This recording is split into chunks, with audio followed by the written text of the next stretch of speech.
Shikues të nderuar, mirëmbrëma. Po fillojmë emisionin Fjala dhe Faktet në kuadër të Hisari Online.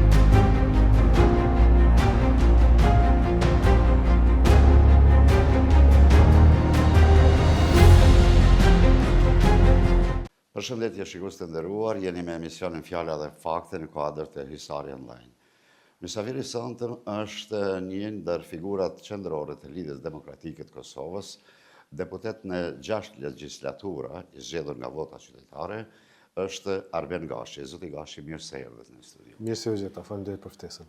Fillimisht do të bëj një pyetje pak të profilit tuaj, me qenë në bazë të informacionet që kam marrë nga interneti ose dikun tjetër, kam pasë se ju rrjedhni për një familje djathtiste tipike, madje edhe prindi juaj ndeshest dhe i burgosur në regjimet serbo-slave të kohës. Çfarë keni trashëguar për kësaj familje dhe çfarë potencialesh keni reflektuar në jetën politike, në drejtimin e prindit tuaj dhe të familjes suaj? Faleminderit për ftesën dhe për mundësinë që ta kem një intervistë më ndryshe prej atyre intervistave tipike. Po, është e vërtet, na jemi një familje e cila ka qenë gjithmonë kundërshtare e Jugosllavisë dhe pushtimit. Gjyshi im ka punuar në administratën e mbretit Zog. Baba ka qenë i burgosur politik dhe organizator i demonstratave të vitit 68. Pra jemi të orientuar politikisht dhe qendrës së djathtë dhe përfaqësojmë idenë e nacionalizmit, idenë e besimit, idenë e shtetit, idenë e shqiptarisë dhe këto janë ato që na bojnë të përbashkëta me gjeneratat të tjera.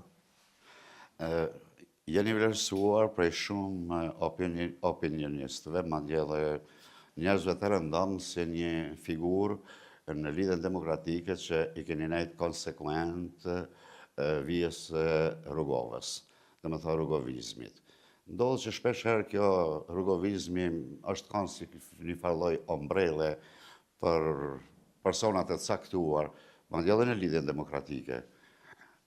Si arritët që t'i bëni balë fortunave dhe politike të kohës që të qëndroni dhe të keni një vlerësim të tillë për opinionistë? Faleminderit për këtë vlerësim, me qenë se nisem me histori dhe familje, baba kanë qenë në shkollë me Arben Begovën bashkë, kanë punu bashkë në Obiliq, kanë japë mësim në një kohë të ilegalitetit pas arrestimit dhe burgosjes vitin 68-69, në fillim të 70-tave. Dhe kjo është me kallëzu pak histori pak më shumë, po sa i përket idesë djathtizmit, idesë për LDK-n, idesë për shtetin e Kosovës, idesë për shqiptarët në përgjithësi në rajonin e Ballkanit, kjo është ajo ideja në cilën ne e përfaqësojmë dhe përshafojmë në Lidhjen Demokratike të Kosovës dhe kjo është ajo që ka quhet edhe rrugovizëm, pra ekonomi e tregut lirë, shteti i Kosovës si kompromis i madh i shqiptarëve në ish Jugosllavi, raportet e mira me Shtetet e Bashkuara të Amerikës, pra miqësi e përhershme me Shtetet e Bashkuara të Amerikës dhe perspektivën e integrimit evropian.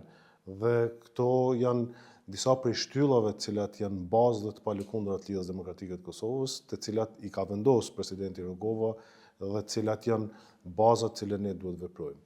Pastaj vijnë shumë elemente tjera që janë të rëndësishme, si sjellja politike, mënyrat mendurit politik, qasja ndaj shtetit, qasja ndaj shoqërisë, qasja ndaj traditës dhe plot fusha, s'ka fushë në cilën edhe rrugovizmi edhe Rugova dhe ideja e qendrës së djathtë dhe ideja për nacionalen dhe për patriotizmin janë shtyllat mbi të cilat është ndërtuar bashkimi i shqiptarëve në ish Jugosllavi, sidomos në Kosovë, për fatin e keq shumë kanë mbet jashtë, kanë mbet shqiptarët e Maqedonisë, shqiptarët në Luginë e Preshevës, shqiptarët në cilët jetojnë në Malzi, por ata që e mrrim me luftë dhe në luftën e ushtrisë kombëtare të Kosovës dhe me organizimin politik dhe ushtarak nga presidenti Rugova, është ajo që e kemi sot, shtetin e pavarur dhe sovran të Kosovës, cilin duhet ta ruajmë, ta zhvillojmë, por në të njëjtën kohë kujdesemi edhe për shqiptarët që jetojnë jashtë Kosovës, sot dhe kemi për detyrë edhe shtetërore dhe patriotike, sepse është në filozofinë politike të Lidhjes Demokratike të Kosovës.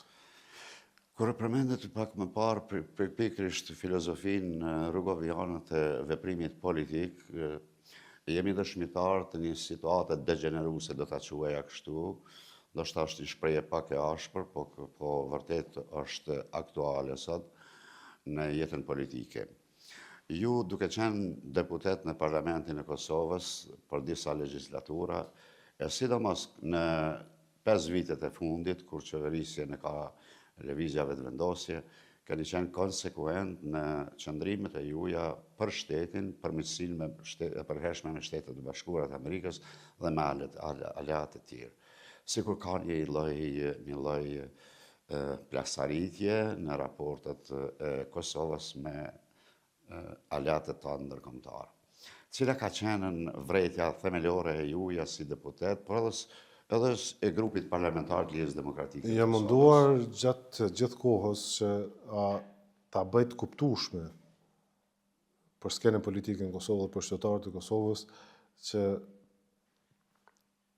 vetë shtetëndërtimi i Kosovës, vetë liria e Kosovës dhe pavarësia janë proceset një kompromisi, proceset të ndërtimit të një bashkëpunimi ndërkombëtar dhe procese të ndërtuara mbi mirëbesimin që përfaqësuesit e Kosovës në atë kohë të udhëhequr nga presidenti Rugova e kanë ndërtuar me partnerët ndërkombëtar. Dhe jam munduar që ta transmetoj të gjithë politikanët dhe politikbërësit në Kosovë, por edhe të qytetarët e Kosovës, se është me rëndësi jetike, ekzistenciale për Kosovën raportet e mira me Shtetet e Bashkuara të Amerikës. Duke marrë parasysh situatën në cilën gjendemi tash, jo vetëm Kosova, jo vetëm rajoni, po krejt bota, po ka ndryshim të madh të leadershipit botëror, ka një ridizajnim trendit botëror, është shumë e rrezikshme që Kosova të bëjë veprime aventureske të cilat mundën me rreziku ekzistencën dhe qenien e saj.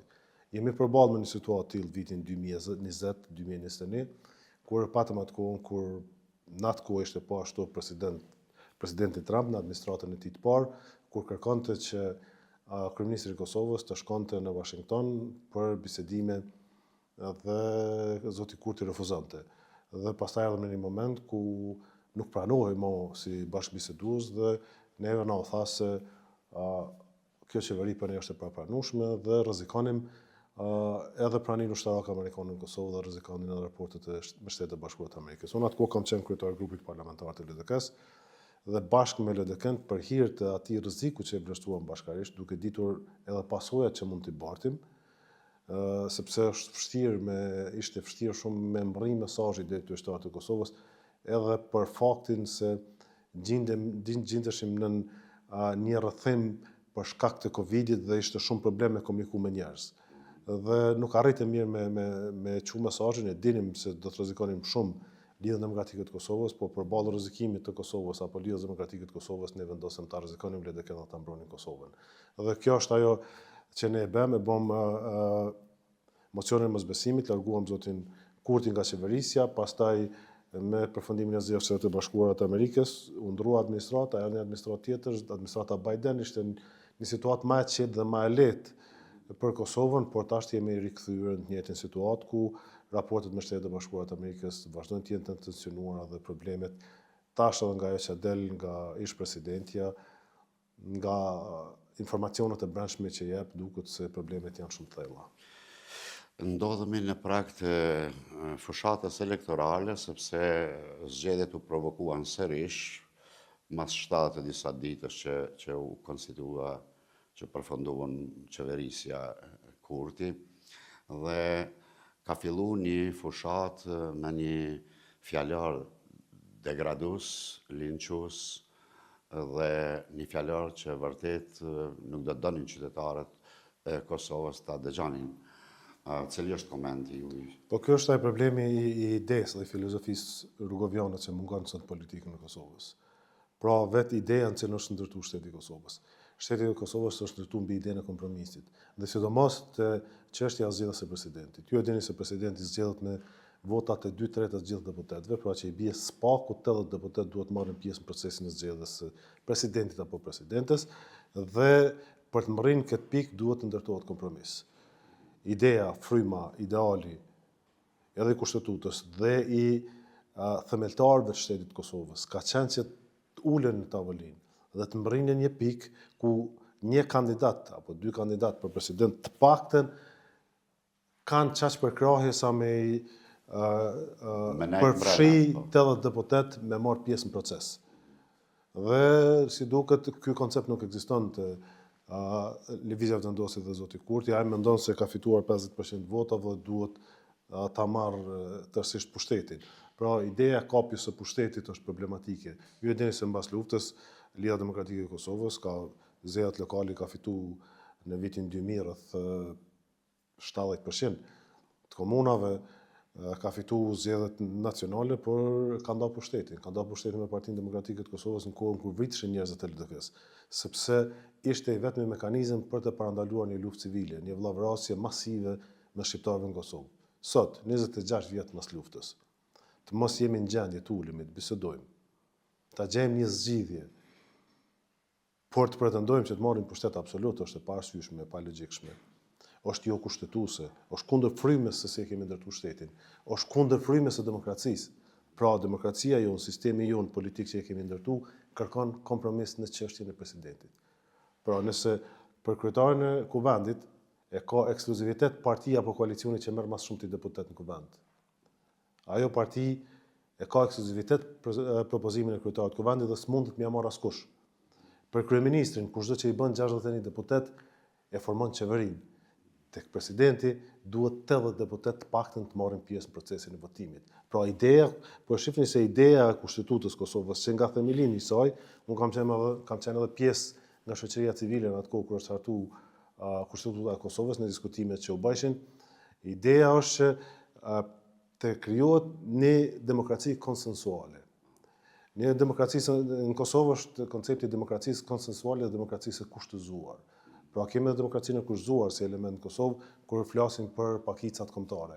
Pra pakicat kombëtare në këtë rast kanë vende të garantuara apo rezervuara në Kushtetutën e Kosovës, edhe pse përfaqësojnë më pak se 5% të popullsisë, ata kanë rreth 20% të ulësve në kuvend të garantuara për përfaqësuesit e tyre. Sepse kështu është kompromisi.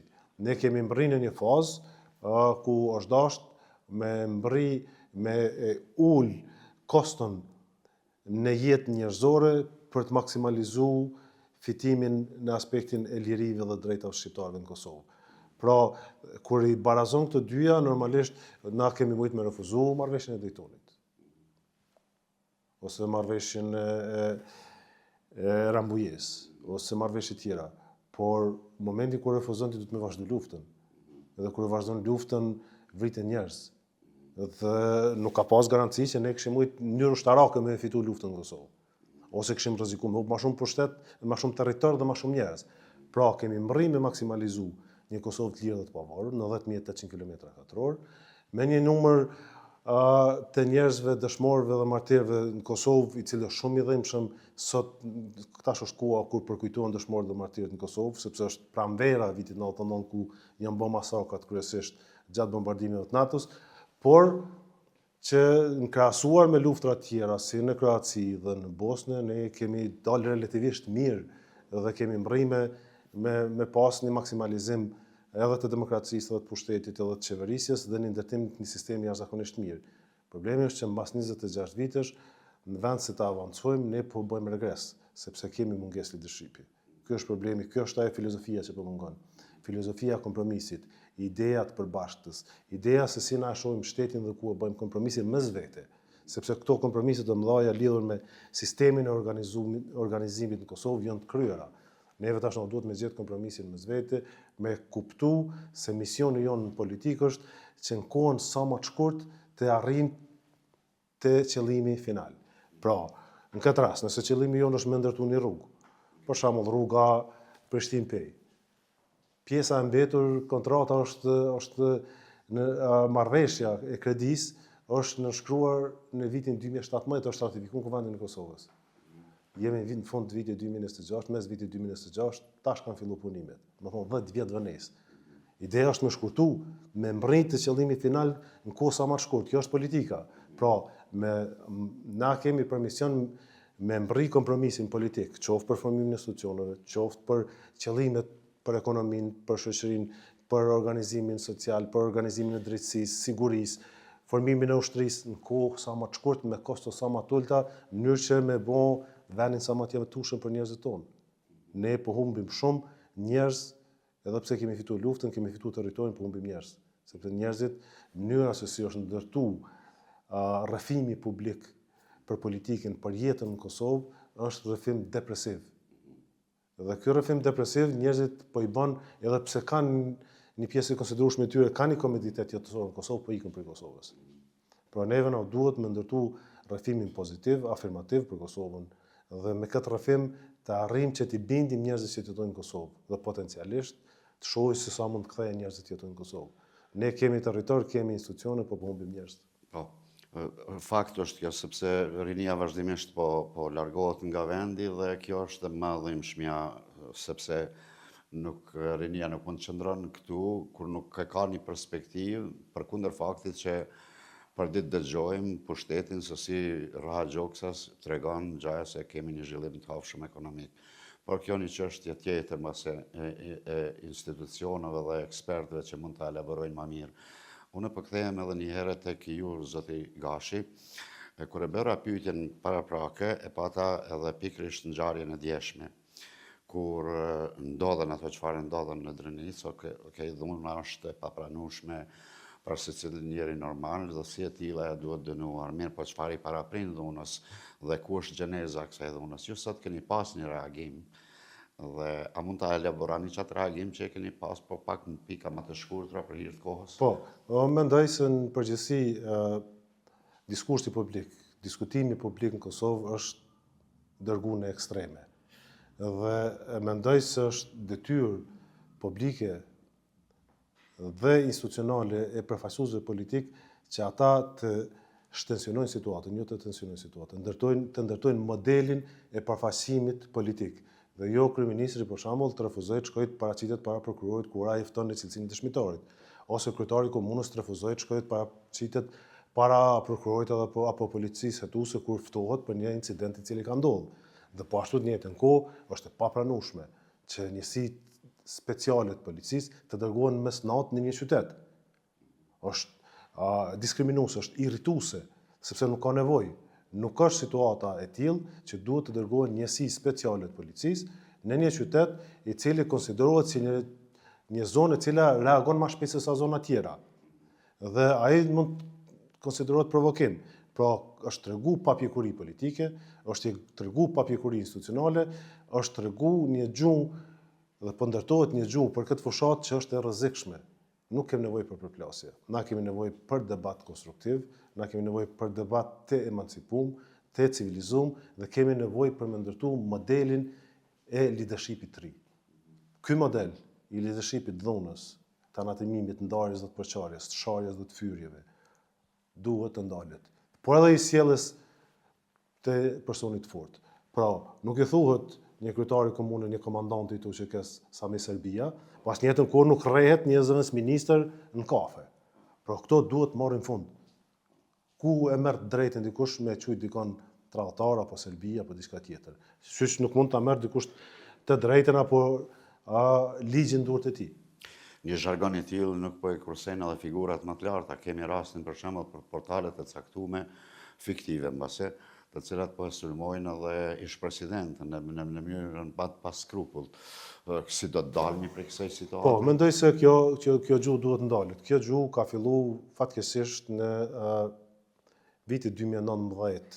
Ka filluar që të bëhet fenomen me ato skemat e organizuara të cilat i bënte vetëvendosja në rrjetet sociale, me portale, tash edhe me avancimin e teknologjisë dhe me inteligjencën artificiale është bërë shumë problem i madh. Prodhojnë video, e sheh vetin të folë serbisht ose kombinime që duken për një sy të patrajnuar, duken shumë reale. Unë kam pas raste vet për shembull kur jam bë video sikur në gjuhën gjermane, sikur unë jam njëri prej milionerëve më të mëdhenj shqiptar në Gjermani, unë s'kam jetuar kurrë në Gjermani. Sikur i kam 330 milion euro pasuri në Gjermani. Dhe a beson që 99% njerëzve kanë besuar punë. Është i thënë edhe në gazetari, një lajm i rrem kur hipet në eter, përkundër demantimit ai 50% e bën efektin e vet, edhe pas demantimit. Domethënë çan atë mesazhin. Vetëvendosja ka ndërtu kësi skemash në vazhdimsi. Ish-presidenti atash po deklaron se është pjesë e targetimit të këtyre skemave, por po më vjen keq se nuk ka reaguar dhe më herët. Unë për shembull kur kam bërë mocionin e mosbesimit ndaj qeverisë Kurti, ma kanë publikuar numrin e telefonit në rrjetet në ato grupet e tyre, unë kam marrë me mijëra mesazhe kërcënuese.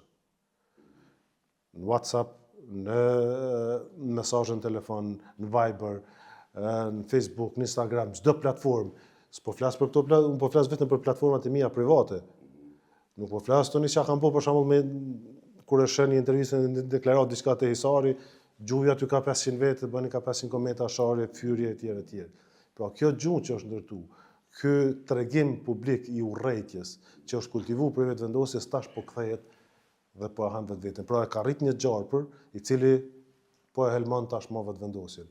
Por ne si shoqëri duhet pjekemi, duhet ta pranojmë. Është mbyllur ai proces, është mbyllur ajo kohë dhe vetëvendosja duhet ta kuptojë që nuk shkohet më përpara me gjuhë. Duhet mbyllur, duhet i kthehemi politikës së argumenteve, politikës së fakteve, politikës së projekteve dhe politikës së ideve. Cilat janë idetë e vetëvendosjes dhe cilat janë idetë tona. Hajde të përballemi me ide, me programe dhe me mënyrën se si do me qeverisë Kosovën. Nuk është e vërtetë që Kosova është shkatruar 20 vjet. Po, kjo Kosova është ndërtuar 20 vjet. Kosova ka qenë shkatruar në vitin 99. Megjithëse ka qenë diskriminuar edhe jo e zhvilluar edhe para vitit 99, sepse në kohën e Jugosllavisë Kosova ka qenë vendi më i varfër në Jugosllavi. Ne duhet me ndërtu rrëfimin e shpresës në Kosovë. Jo rrëfimin e urrëtitjes, jo rrëfimin ku për 20 vjet edhe pse është çliru Kosova, edhe pse është ndërtuar shteti, edhe pse është ndërtuar rrugë, shkolla, autostrada, shtëpi, gjithçka është ndërtuar në këtë vend. Kurrë s'ka pas. Nëse i sheh fotot e viteve 99 dhe i krahason me fotot e Afganistanit, kohë shumë gjajnë. Pra, ky vend është ndërtuar edhe për meritën kujdo që ka qenë pushtet, qoftë ai Hashim Thaçi, qoftë ai Ramosh Haradinaj, Isa Mustafa, në kohën e vet kanë kryer punën e vet. I kanë gabimet e veta, majnë përgjegjësi nëse për gabimet që kanë bërë dhe për shkeljet ligjore që kanë bërë, edhe përgjegjësi penale, por edhe arritjet ekzistojnë. Siç mund të flasim edhe për kohën e Kurtit që fatkeqësisht janë bërë 6 vjet në qeverisi edhe nuk mundet kërkush sot në Kosovë mas 6 vjet qeverisi me thonë cili është një projekt infrastrukturor që ka bërë. Madje sipas Krejt tjerë kanë qenë më pak në pushtet se zoti Kurti. Krejt tjerë. Po. Madje sipas informacioneve të cilat janë publike dhe pse mos i tham edhe unë këtu, po e baj pyetjen në radhës në menaxhim komentit tim, kanale dhe projekte të cilat kanë pas një rëndësi strategjike, jo vetëm ekonomike, po edhe gjeopolitikisht ka qenë e favorshme për Kosovën, sidomos gazi amerikan. Lidhja Demokratike e Kosovës në një intervistë që e patën mbrëm edhe kryetari Lumira Abxhixhiku dhe ish presidenti Vjosa Osmani u fokusu në aspektin e zhvillimit ekonomik dhe pat premtime goxha të mëdha. A keni informacione ju se çfarë projektesh në programin e juj keni, mbase kjo pyetje për Lumirin, po me që jeni pjesë e fushatës dhe jeni kandidat, pse mos jo bëj edhe juve këtë pyetje. Çfarë do të bëni me këto projektet apo ish projektet që janë karma? Projekti gasjellësit është përveç se është projekt infrastrukturë, është edhe projekt politik strategjik. Ka qenë paraparë që gazi të kalojë nga Greqia në Maqedoni, nëpërmjet Maqedonisë të kalojë në Kosovë dhe prej Kosovës të futet në Serbi. Në mënyrë që të jetë pika kyçe e kontrollit për çështjen për Serbinë të jetë në Kosovë, sepse Kosova konsiderohet si një ndër vendet më pro-amerikane në botë dhe meqense Serbia ka lojë dyfisht dhe raporte dyfishta me Serbinë, atëherë pika kontrollit të jetë në Kosovë. Me humbjen e zgjedhjeve të LDK-s në vitin 2021 dhe me ardhen pushtet zotit Kurti, ai projekt u anulua, por në përgjithësi energjetika në këto 6 vite të qeverisë së zotit Kurti është përkeqësuar. Pra, ka ma pak kapacitete prodhuese, ka ma pak stabilitet energjetik dhe kur flasim për energjinë, duhet të themi se e vërteta është që të gjitha qeveritë kanë dështuar që të ndërtojnë kapacitetet mjaftueshme energjetike në Kosovë. Për arsye të ndryshme.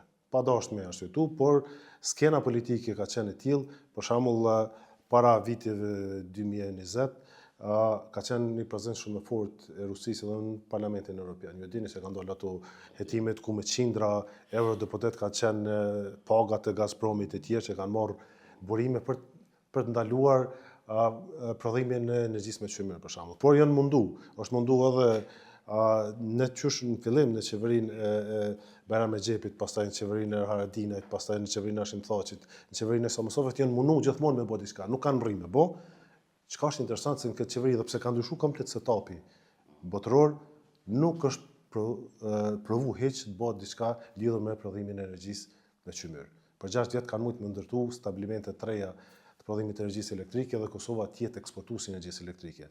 Pra, edhe pse ka një gatishmëri ndërkombëtare për ta përkra, nuk ka një vullnet të brendshëm për të filluar prodhimin e energjisë elektrike. Dhe mund të themi me bindje të plotë se gjitha nismat për prodhimin e energjisë elektrike në Kosovë me kapaciteteve tanake janë sabotuar nga lëvizjet e vendosje. Pra, kjo është fakt sepse janë bërë protesta, janë bërë demonstrata kundër termocentraleve të reja në Kosovë. Pse kanë bërë, duhet me arshëtu ata. Por duhet me pas parasysh një san. Energjia elektrike është siguri nacionale, përveç se është burim ekonomik, përveç se është kapacitet burimor i Kosovës që mundet me shfrytzu dhe me eksportu energji elektrike, është siguri nacionale. Si gazsjellsi, si kapacitetet e brendshme të prodhimit të energjisë elektrike. Pra, Lidhja Demokratike e Kosovës ka prioritet ngritjen e kapacitetit për prodhimin e energjisë elektrike, përfundimin e autostradave të cilat kanë rrugë që kanë mbetë rrugëve pa u përfundu. Pra, duhet i përfundojmë këto autostrada dhe t'i kthehemi një kapaciteti të ri. Ne duhet me urgjencë të ndërtojmë kapacitete të rezervimit të ujit, sepse ne, ju e dini, jemi si kurriz, nuk kemi ujë mbledhur sa shumë dhe rrezikojmë që nëse merr moti i thatë, sidomos pjesa e Dugaxhinit, Peja, Istogu, Klina, nuk kanë një ujë mbledhës, ku e marrin ujin? Nëse është tjetër burimi i Radovcit, ku e merr ujin Peja? Duhet të trajtojmë ambientin, beturinat, edhe këto janë prioritet, por edhe fushën e turizmit dhe zhvillimit ekonomik. Pra, të shohim 3-4 pikat kryesore ku i kemi që mundemi me ndërtu turizmin, për shembull dhe kemi Suarejkën që njëhet si Toskana e rajonit ton, por nuk ka një paketë turistike.